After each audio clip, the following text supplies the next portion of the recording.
Let's now consider the effect of putting a non-linearity on the output of a linear network. And we're going to particularly look at the sigmoid.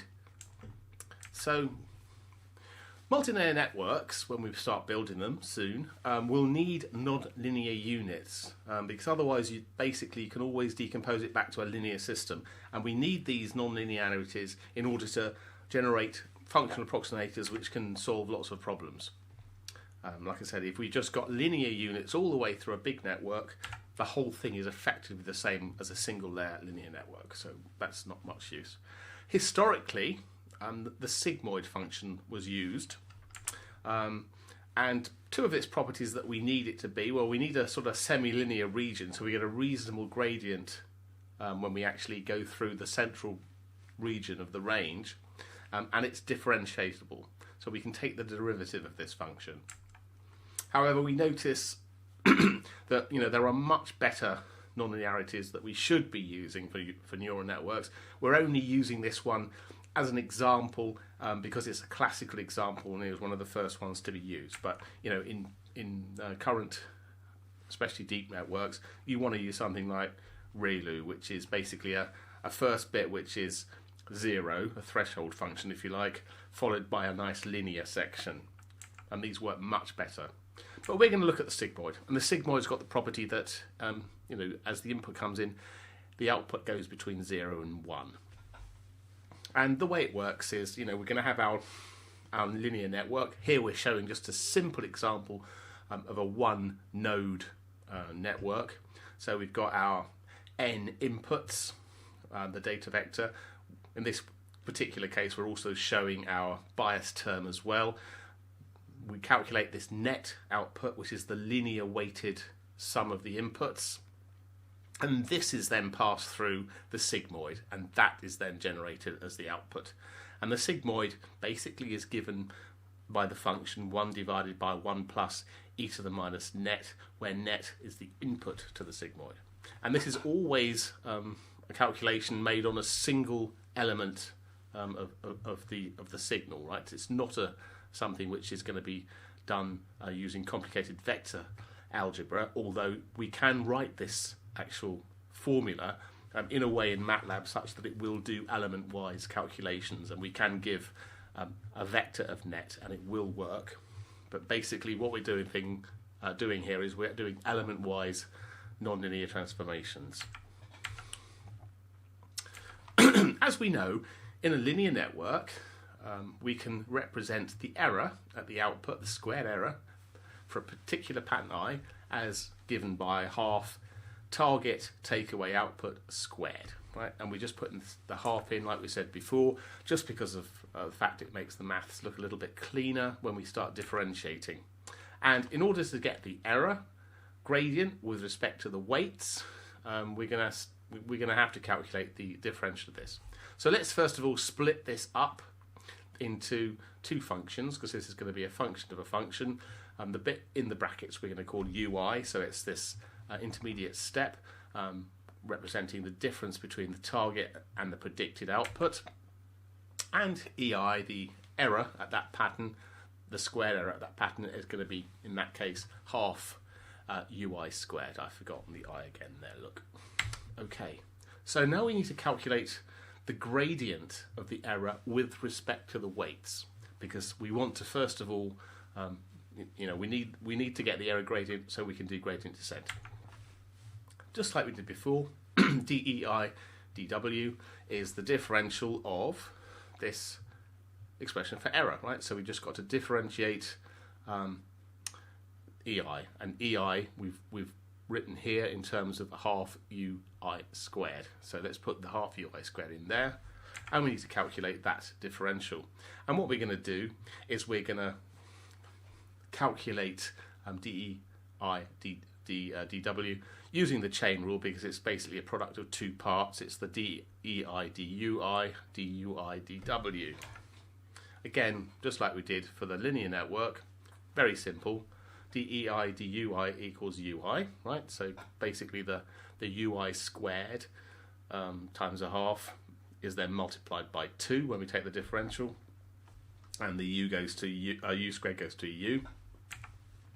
And if we differentiate ui with respect to the weights, we notice the first term again is a constant, and the oi term is actually dependent on the weights, as we'll see in a second. Therefore, we can't assume that's a constant, so the expression is then just given by minus doi dw, because the first term disappears because it's a constant. And using the chain rule, we just substitute these two values in, dei dui, dui dw, multiply them together, and we end up with dei dw equals minus target takeaway output multiplied by the gradient of the output divided with respect to the weight matrix. Exactly the same as it was for a linear network. Nothing's changed so far.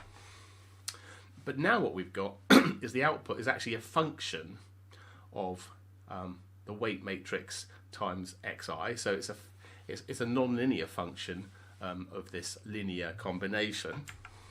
But we can break this up as well, right? We can break this up into two parts.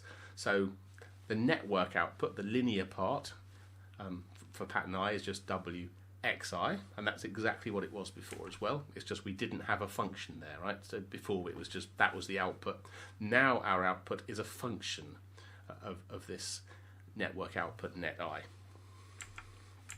So using the chain rule, function of a function again. So all we have to do is say, look, we've got a function of net now, right? So net, where net is wxi. So we calculate doi dnet I, dnet I dwi. And we're just going to write down doi dnet I as just being the derivative of the function of this function, and we're going to write that as f apostrophe net I. So that's quite simple. That's going to be the overall derivative of the output with respect to the weights. Now, first of all, the right-hand term on the right-hand term on the right-hand side is easy, right? Because we got we know what net is. Net I equals wxi. So we've got to take the derivative of this with respect to w, and we've done this already. So hopefully you can immediately see what's going to happen if we take the derivative of net I with respect to w. We're going to get xi transpose, right? And I shan't even show you the formula this time. But basically, bear in mind that the derivative result has got to be the dimensionality of w, right? And the dimensionality, and in order for this thing to work, obviously w and xi can't have the same dimensionality. So wi is going to have the transposed dimensionality of xi. So therefore, the result is going to be xi transposed, as opposed to just xi. Now, looking at the first term, right? doi dnet I, this relates to the nonlinear function that we've got, right? So it's basically relating now to the sigmoid that we're going to be looking at. And for a given pattern I, the output I is given by, for a sigmoid, 1 divided by 1 plus e to the minus net I, where net I is the input to the sigmoid. And we can break this down again even further, because we've got to calculate this now, right? We've got to calculate the derivative of this term with respect to net I. And once again, we can think of this as a function of a function, right? 1 divided by something we can represent by something to the power minus 1. So let's represent, first of all, 1 plus e to the minus net I as yi, and we're going to raise that to the power minus 1, representing the division. Okay? So yi, like I said, is going to be this denominator term, 1 plus e to the minus net I. And again, right, using the chain rule, doi dnet I, very simple. It's just going to be split up into these two terms, doi dyi multiplied by dyi dnet I. Right? And you can say, again, you can just look at that and see that the dyi's cancel out, so we end up with what we're supposed to be doing. So we know that that's actually obviously true. So let's look at these parts again, right, that we need to calculate. OI equals yi to the minus 1, where yi equals 1 plus e to the minus net I. So the first term, the derivative of the first term, and that's what we're saying here, is the derivative of this expression here. So y to the minus 1 ends up to be minus 1 divided by yi squared, right? So, or, you know, basically minus yi to the minus 2. And then we can substitute yi back in, right? So we can put in the yi term back into where the yi here and get it in terms of the original variables. Second term is the derivative of yi, that's this, with respect to net I, and net I only appears in the exponential, so we just got to take the derivative of this term with respect to net I, also quite easy. So because this is a derivative, the form doesn't change. Because this is an exponential, the form doesn't change, and we end up with minus 1 multiplied by e to the minus net I. Okay, so using the chain rule again, substituting in the values, we end up with a relatively simple expression, e to the minus net I divided by 1 plus e to the minus net I squared. Now we remember that the output is given by 1 divided by 1 plus e to the minus net I. So what we're going to do is we're going to multiply the top and the bottom by the same expression. In fact, we're going to multiply them by 1 plus e to the minus net I. And the reason for this will be clear. Basically, we're trying to derive a very simple representation of what this gradient is actually going to look like. And what we see when we do that, obviously we end up with 1 plus e to the minus net I at the top, and 1 plus e to the minus net I squared at the bottom. And that's obviously exactly the same expression as this expression. It's just we've scaled this top and bottom by the same terms. If we square OI, right, we've got this expression here. We can square it. Look, at the top we get 1 times 1, which is 1. At the bottom we get 1 plus e to the minus net I squared. Right? So if we now take OI from OI squared, and the reasons will become clear in a second, we end up with this this expression here, right, for OI. Take away this expression here from OI squared. And we can easily do that because the denominators are the same, right? The same denominator, so it's basically 1 plus e to the minus net I take away 1, and we end up losing the 1, and we end up with e to the minus net I divided by 1 plus e to the minus net I squared. Now, that was our derivative term, right? That's what we ended up as the derivative term. So we can say, well, that's really good, because now we know what we can substitute this for, right? We can substitute this derivative term that we have for OI minus OI squared, right? And we can factorize out the OI, because OI is happening a couple of times, and that's OI 1 minus OI. And that's a nice, simple result.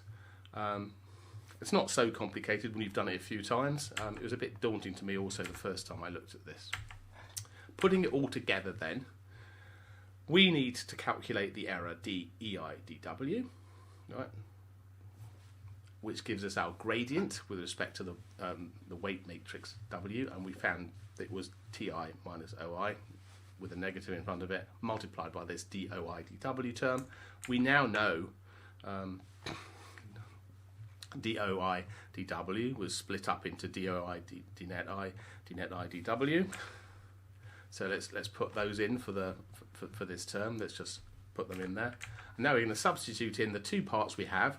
We know what the dI net so d net I dW was. We found out it was just this simple xi transpose term, and the other one was this simple expression OI 1 minus OI. So we can stick them all together, and what we end up with is the term we're after, dEI dW equals minus Ti minus OI times OI times 1 minus OI times xi transpose, right?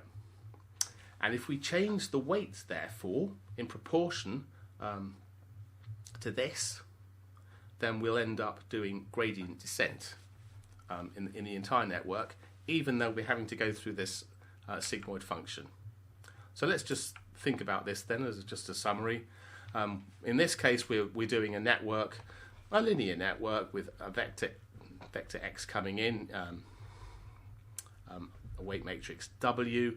There's a sum followed by a sigmoid, right? we calculate basically then the sum, and then we pass that through the sigmoid. So we calculate the linear part, and then we calculate the activation of the output through this nonlinear function, which is given by, well, 1 divided by 1 plus e to the minus net. This is incidentally also true in MATLAB, provided you use element-wise calculations. So you have to be a bit careful how you do it, because it's basically AI equals 1 divided by 1 e to the minus net I for each output, right? Or I should maybe say net O. And here then, obviously, for each output, then we can calculate what the net is, and it's minus Wx. So if we look at the sigmoid again, then the output from a sigmoid, if the input is net, then the output is 1 divided by 1 plus e to the minus et. And the derivative of this function with respect, well, the derivative of the sigmoid with respect to its input, so do d net, we can also represent that as f prime net. That's given by e to the minus net divided by 1 plus e to the minus net squared. And it simplifies down a lot just to give you the output formula for the derivative, output multiplied by 1 minus output. So we see that the result comes out as the rate of change of the error with respect to the weights can be written in terms of the delta term multiplied by the input term, where the delta term is like we derived. It's basically the target for a pattern. Take away the output for that pattern, multiply by the pattern, multiply by the output, multiply by 1 minus the output. So therefore, if we want to do gradient descent, we have to move the weights by a proportion of this. Therefore, because this is negative, we're going to add on alpha, which is our learning rate, multiplied by this term here, which represents the delta term, which is related to the output, and the input term, where alpha is learning rate. So let's think about some pseudocode to do training of the sigmoid network. Again, we basically randomly allocate values to the weight matrix W over a realistic range. We, again, like we did last time, there's a forward propagation. We calculate, first of all, the linear output of the network. We then have to calculate the effect of the sigmoid. So this is an element-wise. If this is a single output network, then Wx is just 1 by 1, in which case you can just look at this expression, it's completely correct. If this is more than one-dimensional output, then you have to do this element-wise, but basically the formula is still effectively the same. In that case, it would be for each element. This is true for each net element, so 1 divided by 1 plus e to the minus net. We then have to calculate the gradient of the error with respect to W, and that's exactly what we just derived.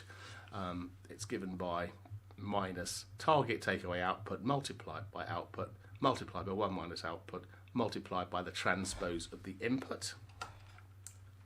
And then we have to update the weights just like we used to before. So it's the weights end up being the weights what they were, take away a learning rate multiplied by this gradient, where alpha is the learning rate. And again, we go round and round this loop until the gradient gets really tiny, or we've done a maximum number of iterations. So let's just finally just think about the sizes of things in this particular network I'm showing you here. This is a 2-output sigmoid network. In this case, if we give it 1 input vector, right, so 1 to basically data values, data elements, and 1 bias term, that's a 3 by 1 matrix or vector.